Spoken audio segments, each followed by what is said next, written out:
Hello po. Sa video na ito, pag-uusapan po natin ang donasyon versus bayad or may presyo.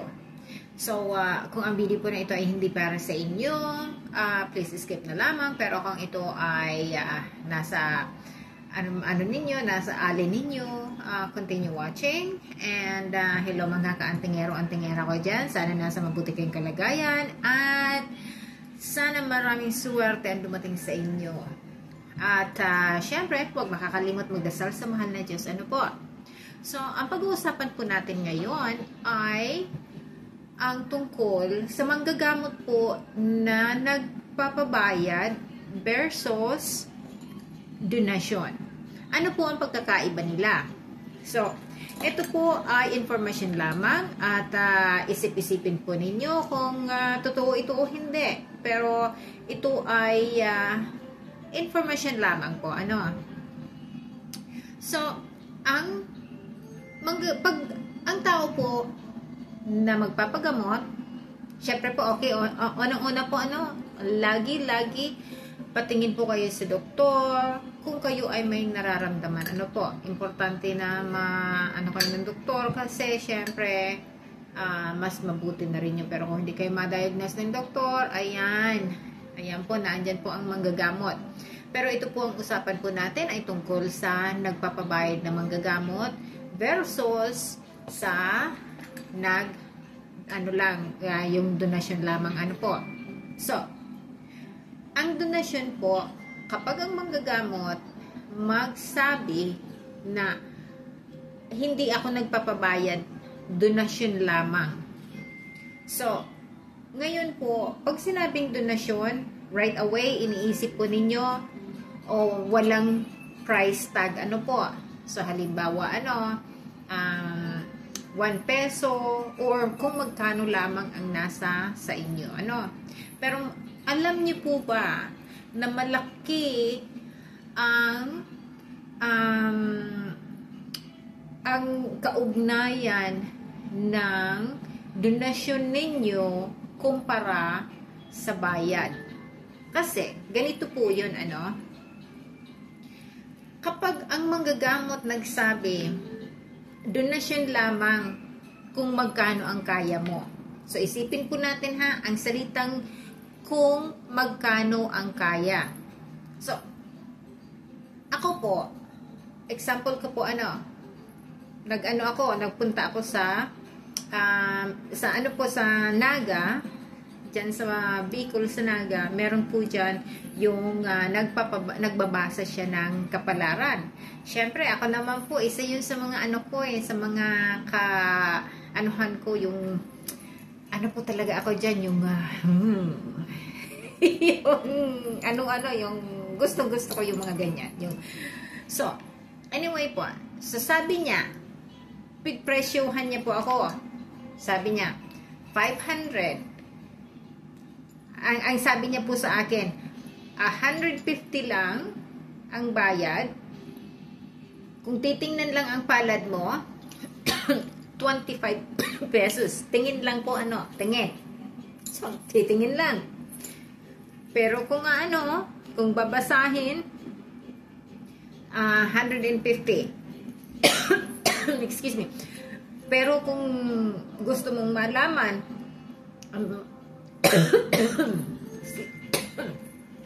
excuse me, may nagkaalala po sa akin.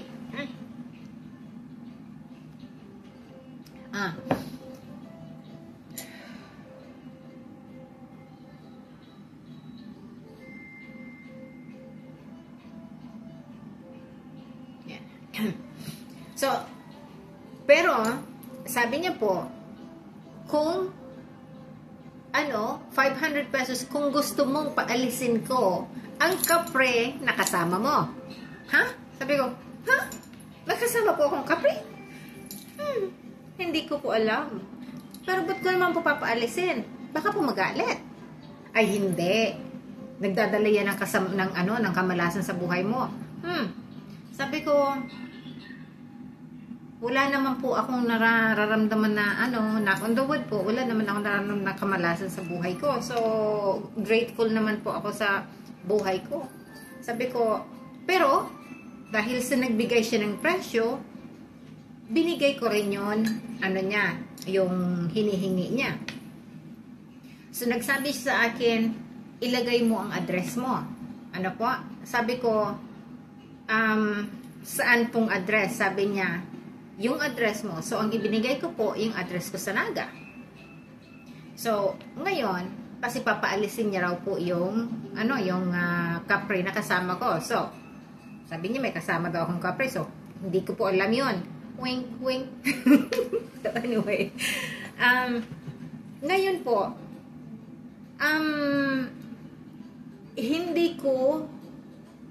hindi ako pabor kasi hindi ako pabor na nag-ano siya na ganon na gusto niyang paalisin. So ang ko po, gusto ko lang yung magbasa, basahan ng future, although yun po talaga marami napunta ako sa lagi po ako napunta. It's just for fun po, So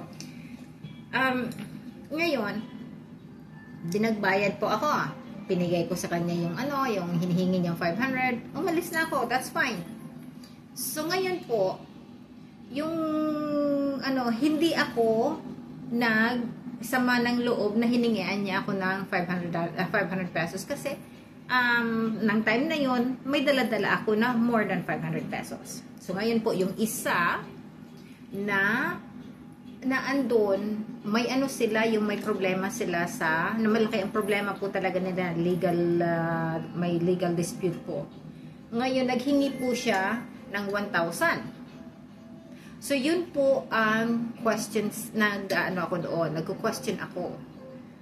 Bakit mo hihingian ng 1,000 pesos ang tao na naghihirap na nga?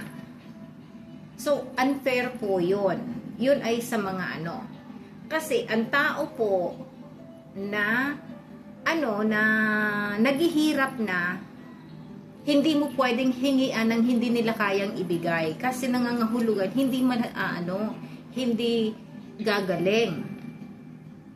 So, yun naman po ay sa Pero, kapag ang manggagamot po nagsabing donasyon, halimbawa, napunta rin po ako doon sa mga lugar, sa mga manggagamot na donasyon lamang po So ang ginagawa ko po, pag kung may dala ako ng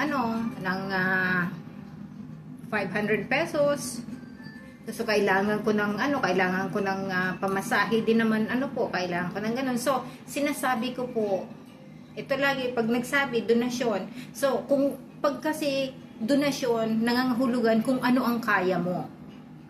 So ngayon po, kung meron ka rin lang naman, huwag mong kuriputan. Doon po sa mga talagang walang-wala naman, yun kung ano ang kaya nila. Yun po yun. So, sa healing po, kapag ang manggagamot na naghingi ng donasyon, alam po yan ang manggagamot kung magkano talaga ang kaya mo. Kapag ginamot ka ng manggagamot na alam niya na meron ka naman pera, meron ka, nakakaawad-awad ka naman. Alam mo na meron ka naman talaga. Tapos, halimbawa, may ka ng hinil ka ng manggagamot na yon. Tapos, binigyan mo lang siya ng 100. Pero talagang meron ka naman. Believe me, hindi ang manggagamot ang mau-offend. Alam niyo ba kung bakit? Ang mau-offend noon, yung nagtutulong sa manggagamot. Hindi nila kailangan ng pera. No. Hindi nila kailangan ng pera. Pero ano ang kailangan nila? Kailangan nila ng ang manggagamot kasi mag-o-offer yun sa kanila. Magsisindi ng kandila. Magbibili ng niyog. Magagawa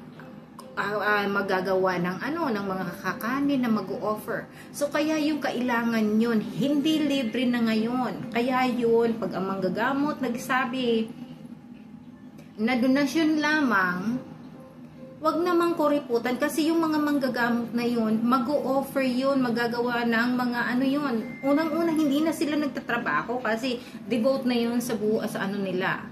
Yun na ang gawa ng manggagamot. Nagde-devote na sila sa paggagamot. So, ngayon, kung ang manggagamot na yun, kinuriputan mo, ano, posible, nakukuriputan rin naman ang ang healing mo. So, kasi, ano yun o, alam ng mga kasama ng manggagamot kung meron ka talaga. Pero kung ang manggagamot, naggamot ng talagang ano naman, halimbawa wala ng time na yun, yung tao na yun, talagang wala. Kahit pasasalamat lang, magsabi yung tao na yun, na wala talaga siya, tapos pasasalamat, yun ay tanim, ano yun sa puso, talagang ano sa puso, yun ay walang question na yun talaga ay tutulungan ng mga katulong ng manggagamot. So yun po ang ang sa pagdating sa donasyon. Ang sa donasyon po kasi hindi dapat anuhin yun, kuriputan. Ngayon, sa nagpapabayad naman ng manggagamot, kaya sila nagpapabayad po kasi alam nila kung ano ang mga responsibilidad. Alam na nila yon na kapag naghingi sila ng donasyon, posibleng hindi nila magawa yung mga paggagawin nila. So, ang donasyon po kasi, parang yung parang baka sakali na merong magbigay ng ng enough na makalikom ng pambili ng kandila, alak na pang alay, mamain, yung tabako, puti, buyo, bunga, bla bla bla bla bla bla bla bla bla bla. So, yun po yun, Kaya po, minsan, sa mga nagpapabayad, may presyo kasi alam nila kung ano ang mga kailanganin, wala nang problema, tapos na yon. So kung magamot man sa hindi, problema na nila yon. Po?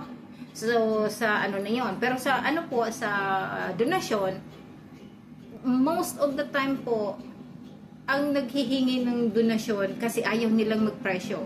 Nangangahulugan po, nila yung pa sila yung nasa pa sila ng nung panahon pa, yun pa na bind pa sila ng kaugalian nung panahon pa. Pero pag naman naman yun ng taong ginagamot na kung talaga naman kaya po naman na talagang magbigay naman, wag naman yung yung kuripot. Po kasi kukuriputan din po yung paghihil mo kasi nangangahulugan, kinuriputan mo yung sarili mo. Hindi yung manggagamot ang kinuriputan mo, yung sarili mo. So, pero kapag bukal sa loob ang ang ibinigay mo na donasyon, po. So, yun bukal talaga sa loob, sa loob din ang tutulong sa iyo. Ganun lang po yun. Kasi kapag kapag nagbigay ng presyo, yun po ay hindi tulong. Halimbawa, yung manggagamot na naggamot sa iyo, hindi po yun tulong, hindi ka tinulungan ng manggagamot kasi binigyan ka ng presyo. Trabaho po yun. Pero kapag donasyon po, tulong po yun kasi walang presyo. So, yun po ang pagkakaiba ng dalawa.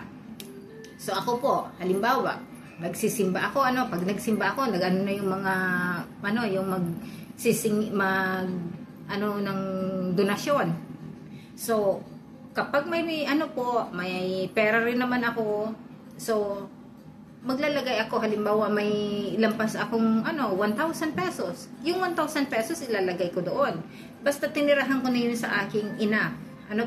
So kung sakali halimbawa napasubo rin ako, pumunta ako sa na may kasama ako na kung sino man na pumunta sa manghuhula or manggagamot, ganon.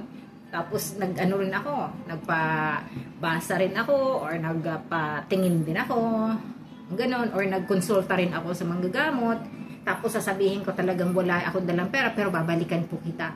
Yun, binabalikan ko talaga yun, kasi ayaw ko po ng, ayaw kong magkaroon ng sama ng loob yung mga kasama ng manggagamot ngayon. Kasi, kahit saan po natin tingnan na anggulo, ang manggagamot, isa po ang, isa ang direksyon, isa ang goal niya, ang makatulong. May bayad man yan, so hindi, yan ay makatulong. Yun po. So, minsan sinasabi nila na ang, ayan, peke yan. Ayan, yan, makipera yan. Ayan, hindi yan legit or whatever. Pero, alalahanin po natin, pagdating po sa spiritual na bagay, walang legit. Yun po ay sa paniniwala. Walang legit po. Walang legit. Kaya na gumagaling ang tao dahil sa paniniwala niya at paniniwala mo. Yun po. Kasi kahit hindi ka po magpagamot, basta malakas ang paniniwala mo, hindi ka man kung ano man ang relihiyon natin, basta malakas ang paniniwala mo, gagaling at gagaling po. Basta malakas ang paniniwala. Po? Kwento ko na lang po sa meron pong isa sa sa Hinulid, sa Black Nazareth, sa Amang Hinulid. Dati po siya na may goiter siya po dati. Dahil po sa paniniwala niya, nag-devotion po siya doon. Naglinis siya kay Ama, naglinis sa chapel. Tapos nagbabasa siya ng mga dasal, yung mga isa po siya sa mga nagbabasa. So eventually po na-heal po siya kasi yan po yung paniniwala niya, yung nag-devote talaga siya. So yun lamang po ang masasabi ko pagdating po sa manggagamot na nagpapabayad at manggagamot na donasyon. So, ano ang pagkakaiba noon? Wala pong pagkakaiba, kaya lang, ang manggagamot na nagpapabayad, dead on na po yun. Yung, yung parang na siya, yung may presyo yan, gagawin, yan ang trabahong gagawin ko sa'yo, gagaling ka, maniwala ka, nasa sa'yo yun. Sa donasyon naman, kung ano ang kaya mo, kung ano ang makakaya mo. Kung ka naman, halimbawa, may pera ka naman, tapos magbigay ka ng halimbawa, sabihin natin, nakakaangat ka naman sa buhay, tapos, alam mo naman yung manggagamot, yung maraming responsibilidad na ginagawa, halos, hindi na kayang, magtrabaho, yun na lamang ang ginagawa. Tapos, alam mo naman na, naghihirap din naman, tapos bibigyan mo lang ng 100. Diba? Kinuriputan mo yung sarili mo. Hindi yung manggagamot ang kinuriputan mo. Kasi, ang manggagamot, pag may mga kasama yan na taong hindi nakikita, yung manggagamot na yan, kakain niya ng masarap. Lalong-lalo na pag pumunta yan sa lugar ng mga taong hindi nakikita, kakain niya ng masarap. So, anyway po, ito lamang ang ko sa inyo, and see you in my next video.